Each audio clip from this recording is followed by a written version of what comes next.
আসসালামু আলাইকুম ওয়া রাহমাতুল্লাহ। গত কিছুদিন আগে এসএসসি পরীক্ষার রেজাল্ট প্রকাশিত হয়েছে। তো সেই রেজাল্ট প্রকাশিত হওয়ার মধ্য থেকে বা রেজাল্ট প্রকাশিত হওয়ার পরপরই একটি দুঃসংবাদ, সেটি হচ্ছে প্রায় অনেকজন স্টুডেন্ট তারা পরীক্ষায় ফেল করার কারণে তারা আত্মহত্যা করেছে। এখানে প্রথমত কথা হচ্ছে যে আমাদের সমাজ ব্যবস্থা এখানে কিছুটা দায়ী। সেটা হচ্ছে আমরা সমাজের ফেল স্টুডেন্ট যারা আছে তাদেরকে এতটা বেশি অবহেলা করি যে আসলে আমি শাসন করা বোঝাচ্ছি না। শাসন করা এক জিনিস আর অবহেলা করা এক জিনিস। তাদেরকে সামাজিকভাবে এতটাই প্রতিপন্ন করা হয় যে তারা আত্মহত্যা করতে বাধ্য হচ্ছে। এটা হচ্ছে প্রথম কথা। দ্বিতীয় কথা হচ্ছে যে আমি যে কথাটা বললাম যে তারা আত্মহত্যা করতে বাধ্য হচ্ছে, এই কথাটা ঠিক না। কারণ মোমেন যারা আছে তারা কোনোদিন আত্মহত্যা করতে পারে না। যাদের ভিতরে ইমানের চেতনা আছে, যাদের মধ্যে আল্লাহ তাআলার প্রতি বিশ্বাস আছে, তারা কোনো আত্মহত্যা করতে পারে না।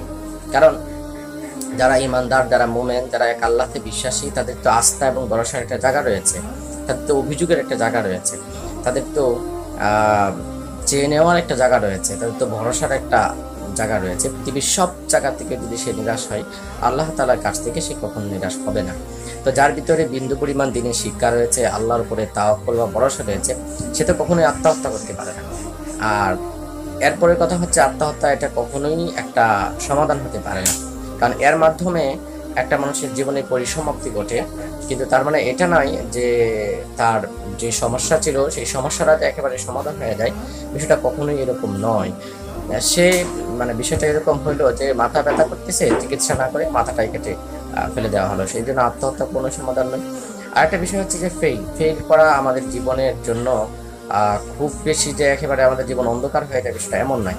অনেক স্টুডেন্ট এরকম আছে যে তারা এক পরীক্ষায় ফেল, কিন্তু তারা পরবর্তীতে আবার সেখান থেকে কামব্যাক করছে, ঘুরে দাঁড়িয়েছে, তাদের জীবনটাকে আরো উন্নতির শিহরে তারা নিয়ে গিয়েছে। অনেক স্টুডেন্ট এরকম রয়েছে যারা ছাত্র জীবনে ফেল করার পরেও কর্মজীবনে তারা সফলতা পেয়েছে। এই জন্য কখনোই আমাদের যে কোনো হতাশায় সেখান থেকে কামব্যাক করার চেষ্টা করতে হবে, উঠে আসার চেষ্টা করতে হবে, ভালো কিছু করার চেষ্টা করতে হবে। কিন্তু তার মানে এটাই নাই যে বন্ধ কিছু হয়ে যাইছে সেই জন্য আমাদেরকে আত্মহত্যা করতে হবে। আল্লাহ তাআলা আমাদের সবাইকেই তিনি বুঝ দান করুক, সব ক্ষেত্রে ধৈর্য ধারণ করার তৌফিক দান করুক। আল্লাহুম্মা আমিন। আসসালামু আলাইকুম।